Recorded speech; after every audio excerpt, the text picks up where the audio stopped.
Shri RV Ramarao గారికి, ఈ పుస్తక రచయిత సీనియర్ పాత్రికేయులు శ్రీ ఆలపాటి సురేష్ కుమార్ గారికి, సిపిఐ నాయకులు శ్రీ రామకృష్ణ గారికి, పోతుల బాలకోట గారికి, శివారెడ్డి గారికి, ముప్పాళ్ళ సుబ్బారావు గారికి, వేదిక పైనున్న పెద్దలందరికీ,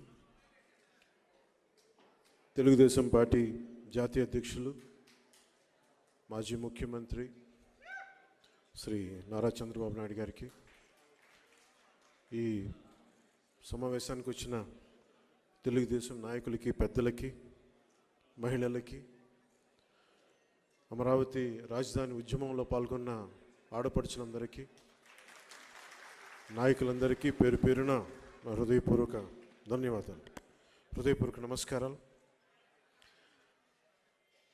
కొద్ది కాలం క్రితం విధ్వంసం రచయిత శ్రీ ఆలపాటి సురేష్ కుమార్ గారు ఈ పుస్తకం నాకు పంపినప్పుడు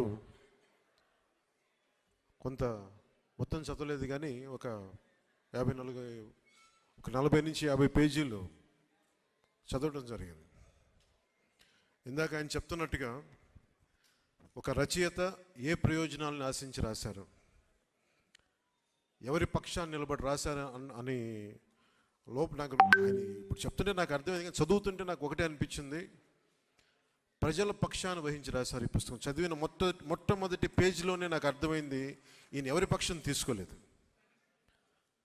ఒక సాక్షిభూతంగా జరిగిన సందర్భాన్ని జరిగినట్టు ఎలాంటి భావోద్వేగాలకి లోను కాకుండా, ఎలాంటి పక్షపాతాలకి లోను కాకుండా, ఒక నిజమైన జర్నలిస్ట్ రిపోర్ట్ చేస్తే ఎలా ఉంటుందో ఈ విధ్వంసం పుస్తకం ఆలపాటి సురేష్ కుమార్ గారు అంత గొప్పగా రాశారు.